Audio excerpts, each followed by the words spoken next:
स्नेहा ब्याह करके ससुराल पहुंच चुकी थी। उसके ससुराल में सब लोग बहुत अच्छे थे। उसके ससुराल में उसकी दो जेठानी और एक कुंवारा देवर था और सास ससुर थे। स्नेहा तीसरे नंबर की बहू बनी थी। इसके पहले की दोनों बहुओं ने ससुराल बहुत अच्छे ढंग से संभाल रखा था और उम्मीद कर रही थी कि उनकी तीसरी देवरानी भी उनके साथ घुल मिल कर रहेगी। और फिर स्नेहा घर पहुंची, सब बहुत खुश थे। लेकिन स्नेहा को तो मायके से उसकी माँ और भाभी ने अलग ही पट्टी पढ़ाकर भेजी थी। उसकी माँ और भाभी का कहना था कि तुम्हारी शादी एक ऐसे परिवार में हो रही है जो कि बहुत ही लंबा चौड़ा परिवार है, और स्नेहा का मायका बहुत ही छोटा था जिसमें बस उसके भाई भाभी माता पिता और वह थी। क्योंकि स्नेहा की माँ के दो ही बच्चे थे तो उन्हें लगता था कि स्नेहा की शादी बड़े परिवार में हुई है तो उनकी बेटी को बहुत तकलीफ होगी। वैसे तो स्नेहा स्वभाव की अच्छी थी, लेकिन फिर भी उसकी माँ और भाभी ने उसके मन में विदाई से पहले ही यह बात कूट कूट कर भर दी थी कि तेरा ससुराल एक संयुक्त परिवार है और वहाँ पर दो जेठानियाँ पहले से हैं। तू तीसरे नंबर पर जा रही है। उन दोनों ने पूरे घर पर अपना आधिपत्य जमा रखा होगा और सारा काम का ठिकरा तेरे सर पर फोड़ दिया जाएगा। क्योंकि वह एक संयुक्त परिवार है तो सारे खर्चे भी मिलजुल कर चलाने पड़ेंगे। इसलिए स्नेहा ससुराल पहुंचकर सब लोगों से थोड़ा कटी कटी रहने लगी। जितना अपना तो सब नेहा से दिखाते थे उतना अपना तो नेहा उनसे नहीं दिखा पाती थी। ज्यादातर वह अपने रूम में ही रहने की कोशिश करती थी और काम में भी कम ही हाथ लगाती थी, क्योंकि उसकी माँ और भाभी ने पहले ही सिखा रखा था कि यदि तुमने घर के कामों में ज्यादा वक्त दिया तो सारा काम तुम्हारे सर पर डाल दिया जाएगा। स्नेहा अपने पति को भी अपनी बातों से वश में करने की कोशिश कर रही थी, क्योंकि उसकी माँ और भाभी ने उसे यही सिखाया था कि पति को धीरे धीरे पूरी तरह से अपने वश में कर लेना ताकि वह सिर्फ तुम्हारी ही बातें माने। उसकी भाभी का कहना था कि देखो, मैं तो इस घर की इकलौती बहू हूँ तो मुझे ऐसा कुछ करने की ज़रूरत नहीं। मुझे पता है सब कुछ मेरा ही है, लेकिन तुम्हारे यहाँ ऐसा नहीं है तो तुम्हें अपना दिमाग चलाना पड़ेगा। स्नेहा की माँ और भाभी स्नेहा का भला ही चाहती थी, तभी उन्होंने ऐसा कुछ बोला था। क्योंकि उन्हें लग रहा था कि इतने बड़े परिवार में स्नेहा परेशान हो जाएगी और उसके हाथ भी शायद कुछ ना आए। लेकिन पहले से ही पूर्वाग्रह से ग्रसित होकर इस प्रकार की बातें अपनी बेटी को सिखाकर विदा करना सही नहीं होती, क्योंकि क्या पता जैसा उन्होंने सोचा हो वैसा कुछ उस ससुराल में हो ही ना। इसी तरह एक महीना बीत गया और महीने की पहली तारीख आ गई। स्नेहा के पति साकेत ने 20,000 निकाल कर बाहर टेबल पर रखे थे कि घर खर्च के लिए माँ को देने हैं। तो स्नेहा को लगा 20,000 इतनी बड़ी रकम घर खर्च के लिए, जरूर मेरे पति से ही आधा घर खर्च निकलवा लिया जाता होगा। आखिर कितना खर्च होता है महीने का। स्नेहा यही सब सोचने लगी। साकेत ने 20,000 रुपए अपनी माँ को दे दिए। स्नेहा ने अपने पति साकेत से पूछा, 20,000 रुपये कुछ ज्यादा नहीं है? आप लोग चार भाइयों और मम्मी पापा भी हैं, कुछ ज्यादा ही पैसे नहीं है? आखिर कितना खर्च लगता होगा महीने का? तो साकेत ने बोला, परिवार भी तो देखो कितना बड़ा है, और पापा जब तक रिटायर नहीं हुए थे सारा खर्च उन्होंने अपने सर पर ले रखा था। उनकी कभी कोई सेविंग नहीं हुई। हम चारों भाइयों को पढ़ाने में और घर खर्च में सारे पैसे खत्म हो गए। इसलिए जैसे जैसे हम भाइयों की नौकरी लगती गई हमने यह जिम्मेदारी अपने सर पर उठा ली, और जिस प्रकार से महंगाई और परिवार बढ़ता गया उस प्रकार से हमने खर्चों का बंटवारा भी कम ज़्यादा करते रहे। और पापा की पेंशन से हम 1 रुपया भी खर्च नहीं होने देते हैं, क्योंकि उन्होंने जीवन भर कुछ नहीं जोड़ा है। सारा घर खर्च हम चारों भाई मिलकर चलाते हैं और ऐसे ही चलेगा। पापा की पेंशन से मम्मी पापा साल में 1 महीने के लिए अपनी तीर्थ यात्रा पर निकलते हैं। स्नेहा ने बोला, वह तो ठीक है, लेकिन आपको 20,000 रुपये कुछ ज़्यादा नहीं लग रहे? तो साकेत ने बोला, नहीं कुछ ज़्यादा नहीं है, चार भाइयों के मिला के 80,000 आते हैं, और इस घर में 1 महीने का खर्च लगभग 80,000 रुपये पड़ता ही है। दोनों भाइयों के मिलाकर कुछ 3 बच्चे हैं। मम्मी पापा की दवाइयाँ, बच्चों की फीस, राशन पानी, नाते रिश्तेदार, बाकी की दवाइयाँ, डॉक्टर, बिजली का बिल, मोबाइल रिचार्ज, पेट्रोल आदि जो कुछ भी खर्च होता है सब इन्हीं पैसों से होता है। महीने की शुरुआत में हम चारों भाई मम्मी पापा को अपने अपने हिस्से के पैसे दे देते हैं और मम्मी पापा सारे घर के खर्चे बिल वगैरह देख लेते हैं। फिर हमें और कुछ देखने की ज़रूरत नहीं पड़ती। तो देखा जाए तो पैसे ज़्यादा नहीं है बल्कि कम खर्च हो रहे हैं, और सारा परिवार मिलजुल कर एक साथ रह भी रहा है और ज़रूरत पड़ने पर एक दूसरे के लिए खड़ा भी रहता है। और किसी एक के ऊपर घर के काम का बोझ भी नहीं पड़ता, सब कुछ मिलजुल कर हो जाता है।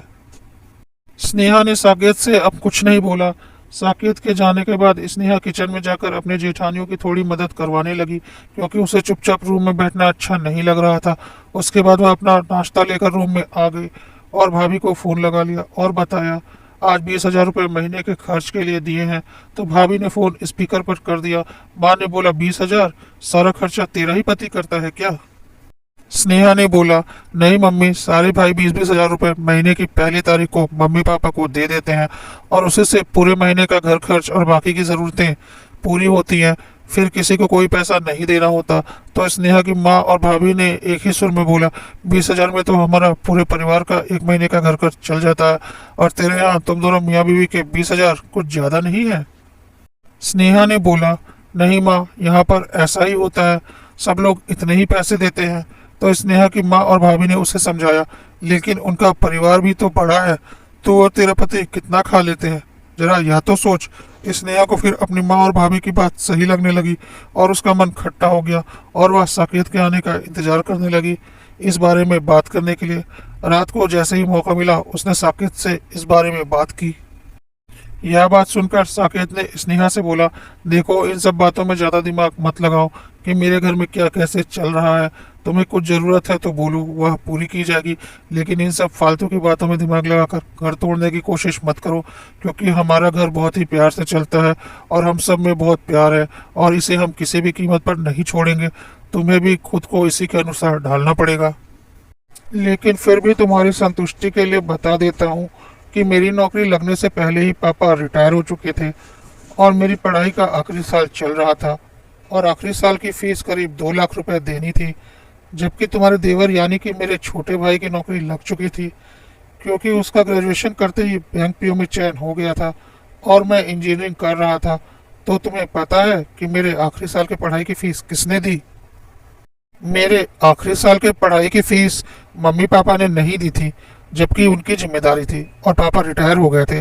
तो मेरे आखिरी साल के पढ़ाई की फीस मेरे तीनों भाइयों ने मिलकर दी, क्योंकि उस वक्त मैं कुछ नहीं कमाता था और संयुक्त परिवार में ऐसा ही होता है।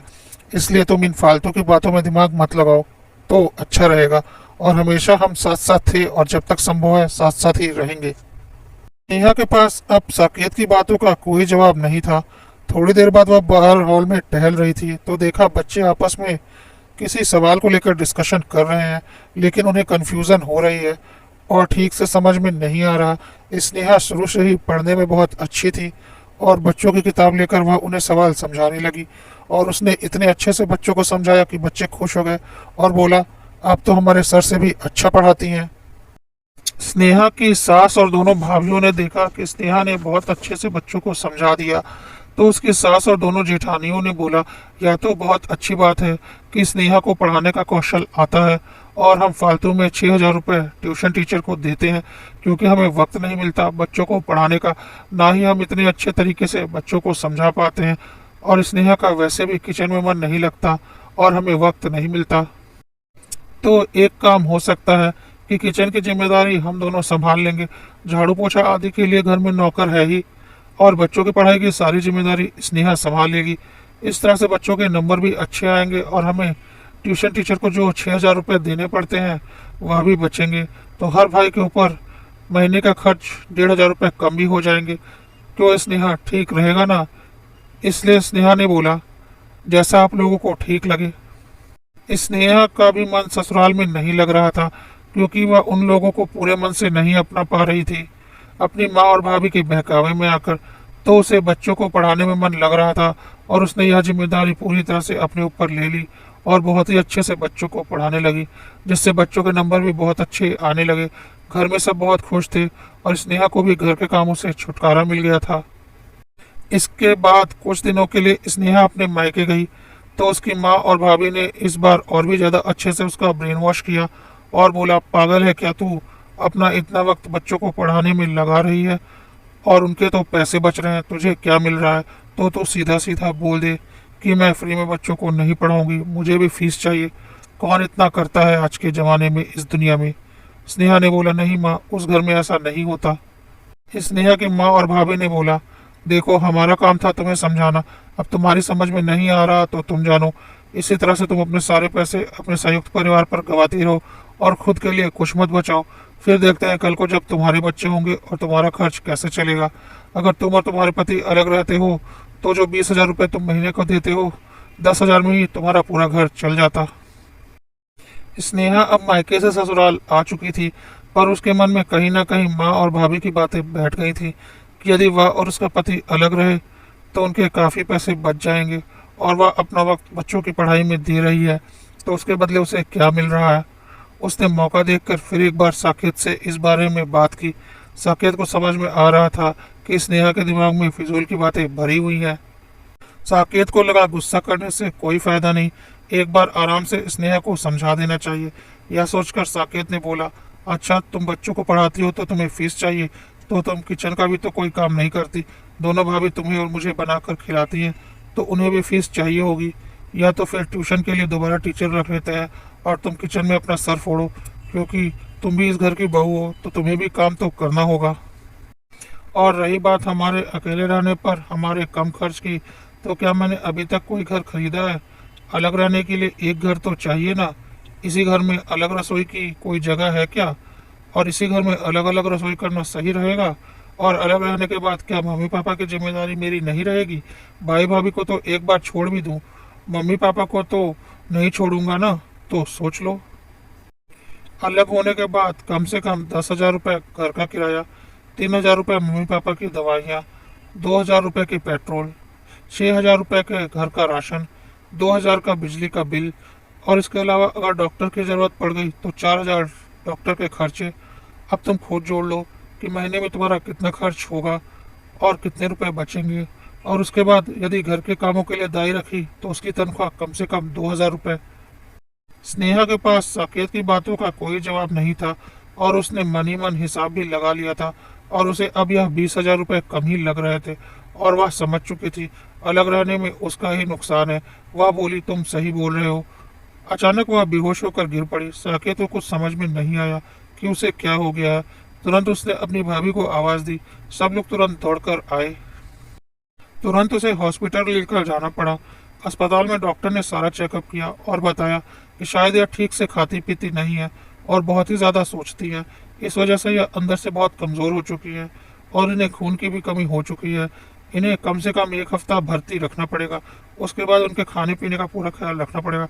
कम से कम 1 महीने का वक्त लगेगा इन्हें ठीक होने में। स्नेहा के ससुराल वालों ने बोला, आपको जितने दिन इन्हें अस्पताल में रखना है रखिए, पर इन्हें जल्दी से ठीक कर दीजिए। इनके इलाज में कोई कमी नहीं होनी चाहिए। और उसकी दोनों जेठानियों ने उसकी सेवा करने में कोई कसर नहीं छोड़ी। स्नेहा की माँ और भाभी भी अस्पताल में मिलने आए और बोले, तुम ठीक से खाती पीती क्यों नहीं हो? अब स्नेहा उन्हें कैसे बताती कि उन्हीं की बातें उसके दिमाग में चलती रहती हैं, जिससे उसने खाने पीने की ओर ध्यान ही नहीं दिया। नेहा की माँ और भाभी ने जब उसकी दोनों जेठानियों को अपनी बेटी की इतनी सेवा करते देखा तो उन्हें यकीन नहीं हुआ कि किसी घर में इतना प्रेम मोहब्बत हो सकता है, क्योंकि उन्होंने तो कभी संयुक्त परिवार देखा ही नहीं था। और तब तक साकेत आ गया और बोला, चलो तुम्हें डिस्चार्ज कर दिया गया है, अब तुम घर चल सकती हो, तैयार हो जाओ। भाभियाँ घर में तुम्हारा इंतजार कर रही हैं, पापा ने पेमेंट कर दी है। स्नेहा ने बोला, मेरी वजह से तुम लोगों का कितना खर्चा हो गया, इतना बड़ा अस्पताल है, पता नहीं कितना बिल आया होगा। तब तक स्नेहा के ससुर जी रूम में आ चुके थे। उन्होंने बोला, बहू तुम बिल की चिंता क्यों करती हो, वह हमने दे दिया है। हमारे लिए तुम ज़्यादा जरूरी हो न कि पैसे। और अब तुम अपने खाने पीने का पूरा ध्यान रखोगी और फालतू की बातें बिल्कुल नहीं सोचोगी। स्नेहा की भाभी ने स्नेहा की फाइल उठा ली और वह उसे देखने लगी। तभी उसकी नज़र पेमेंट किए गए बिल पर पड़ी, जो कि लगभग 80,000 रुपये का था, क्योंकि अस्पताल भी बहुत बड़ा था और सारी सुख सुविधाओं से भरा हुआ था। स्नेहा की भाभी को बहुत हैरानी हुई, इतना ज़्यादा बिल उन्होंने हंसते हंसते दे दिया। स्नेहा की माँ और भाभी भी स्नेहा के साथ उसके ससुराल तक गए। उसकी दोनों भाभियाँ उसके रूम को अच्छे से साफ कर चुकी थी। स्नेहा को सीधा उसके रूम में ले गए और फिर उसकी माँ और भाभी से बोला, आंटी जी और भाभी आप लोग स्नेहा के साथ ही रहिए, उसका मन लगा रहेगा। वैसे भी माँ और भाभी से ज़्यादा अपनत्व होता है, यह बात हम समझते हैं। वैसे भी डॉक्टर ने अभी उसे ज़्यादा कुछ खाने से मना किया है, फल और जूस वगैरह ज़्यादा देने के लिए बोला है, तो अभी उससे कुछ खाना नहीं है। फ्रूट्स मैंने साइड टेबल पर रख दिए हैं, यदि इच्छा होगी तो खा लेगी। नेहा की माँ और भाभी ने देखा टेबल पर थोड़े से कटे हुए फ्रूट्स और बाकी खड़े फ्रूट्स रखे हुए थे। साथ में चाकू और प्लेट भी रखा हुआ था। सारे महंगे और अच्छी क्वालिटी के फ्रूट्स थे। कितना खर्चा कर दिया इन लोगों ने स्नेहा के ऊपर। टेबल पर एक कोने में ड्राई फ्रूट्स भी अलग अलग डब्बों में भरकर रखे हुए थे, जो कि स्नेहा को अभी नहीं खाने थे। डॉक्टर ने कुछ दिनों बाद खाने के लिए बोले थे। कितना ख्याल रखते हैं ये लोग स्नेहा का। स्नेहा की भाभी ने स्नेहा और उसकी माँ को बताया कि हॉस्पिटल का बिल 80,000 रुपये आया है, जो कि तुम्हारे ससुर जी ने हंसते हंसते भर दिया और तुम्हें इसकी भनक भी नहीं लगने दी। सच में तुम बहुत लकी हो जो तुम्हें ऐसा ससुराल मिला। स्नेहा की माँ ने बोला, सच में बेटा, इतना तो आज के ज़माने में कौन ही करता है। तुम सच में बहुत भाग्यशाली हो। हम गलत थे, आज हम यह मानते हैं। स्नेहा की माँ ने बोला, हमने कभी संयुक्त परिवार नहीं देखा तो हमें ऐसा लग रहा था कि कहीं तुम्हारे साथ कुछ गलत ना हो जाए, लेकिन नहीं, हम गलत थे और हम अपनी गलती मानते हैं। तुम्हारा परिवार बहुत अच्छा है। कितना ख्याल रखा तुम्हारी जेठानियों और सास ने अस्पताल में तुम्हारा। इतना तो सगी बहनें भी नहीं कर सकती। सब बहुत अच्छे हैं तुम्हारे घर में, इनसे हमेशा बना कर रखना। अब हम चलते हैं, कहकर स्नेहा की माँ और भाभी खुशी खुशी चले गए।